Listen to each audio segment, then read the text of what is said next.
Step outside, right now, wherever you are. If the sun is out, look down, there it is. That dark shape on the ground that moves when you move, stops when you stop, copies every single thing you do. You've seen it your entire life. You've never once been scared of it. But imagine the very first human being who saw that. No context, no explanation, no one to tell them what it was, just a shape, following them perfectly. And here's what almost no one talks about. We have actual archaeological evidence, cave art, burial rituals, folklore patterns going back over 40,000 years that tells us exactly what ancient humans thought was happening. And it wasn't what you think. Modern humans appeared roughly 300,000 years ago. For 299,990 of those years, there was no word for shadow, no concept, just the experience. The first time a child pointed at their shadow and asked what it was, no adult had an answer. That moment happened millions of times across thousands of generations, and those reactions, that confusion, that fear, that curiosity, left traces we can still read today. In El Castillo Cave in Spain, painted roughly 40,000 years ago, archaeologists found something strange alongside animal paintings, hand outlines. A human pressed their hand against the wall, blew pigment around it, and left a perfect silhouette, a shadow frozen in stone. Someone was already obsessed with the idea of a shape that looks like you but isn't you. Across every major ancient culture that archaeologists have studied, from sub-Saharan Africa to prehistoric Europe to early Aboriginal Australia, the shadow shows up in beliefs, and the beliefs are eerily consistent. They didn't think the shadow was nothing. They thought it was part of them, specifically a second self, a soul double, something that moved with you, felt with you, and could be hurt. The Zulus called it the isithunzi. The ancient Egyptians called it the sheut. And they weren't just using metaphors, they genuinely believed that if your shadow was damaged, so were you. In some early burial sites in Africa, dating back over 70,000 years, bodies were buried oriented away from the sun. Researchers now believe this was deliberate to prevent the shadow of the living from falling on the dead, because they believed that would transfer something. What exactly? Nobody was sure. And that ambiguity was exactly the problem. Your shadow looked like you, it moved like you, but it had no weight. You couldn't grab it, and at night, it vanished entirely. Let's reconstruct what this actually looked like. You wake up before dawn. The sky is dark, the fire is dying. You exist without a shadow.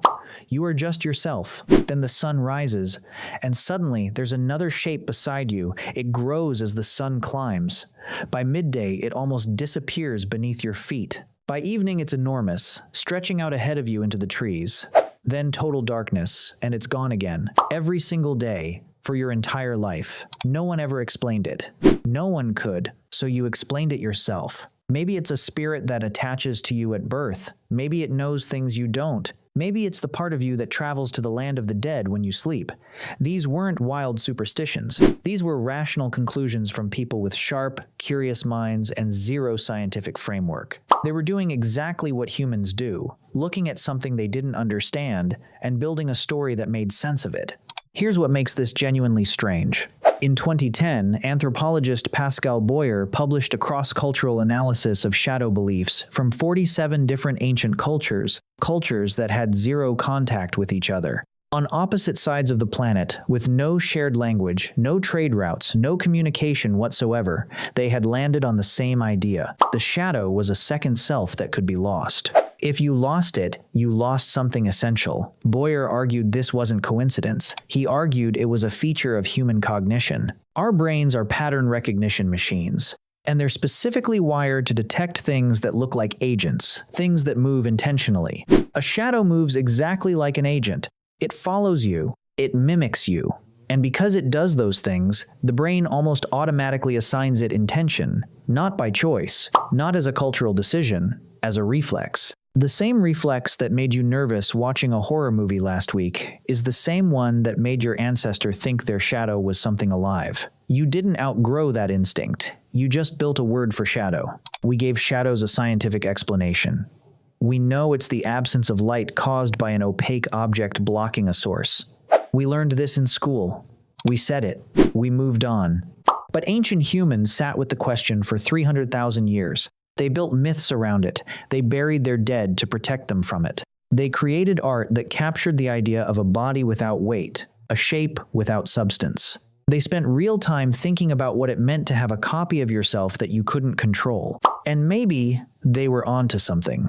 Because your shadow isn't just you, it's the exact version of you visible from that angle, in that light, at that moment. It changes every hour. It disappears when the sky goes gray. It stretches when you're near the end of the day.